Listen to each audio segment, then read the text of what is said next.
നമ്മുടെ വീട്ടിൻ്റെ നടയിൽ ഒരു മരം, പ്ലാവ് അല്ലെങ്കിൽ മാവ് ഏതെങ്കിലും ഒരു ചെടി നട്ടതിന് ശേഷം അതൊന്ന് പൂക്കുകയും അത് പിന്നീട് കായ്ക്കുകയും ചെയ്യുമ്പം മനസ്സിന് എന്ത് സന്തോഷമായി. ആദ്യമായി പൂക്കുമ്പം അത് കാണുമ്പം തന്നെ മനസ്സിനൊരു കുളിർമ തോന്നും. കണ്ടോ, അത്തരത്തിൽ എൻ്റെ വീട്ടിനടയിൽ ഇതാ ഒരു പ്ലാവ്, ആദ്യമായി ഒരു ചക്ക, വളരെയധികം സന്തോഷം തോന്നി.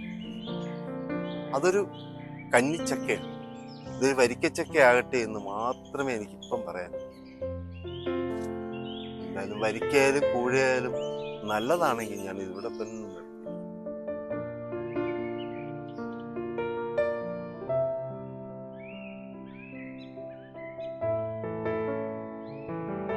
നമ്മുടെ വീട്ടിൻ്റെ നടയിൽ ഒരു മരം, പ്ലാവ് അല്ലെങ്കിൽ മാവ് ഏതെങ്കിലും ഒരു ചെടി നട്ടതിന് ശേഷം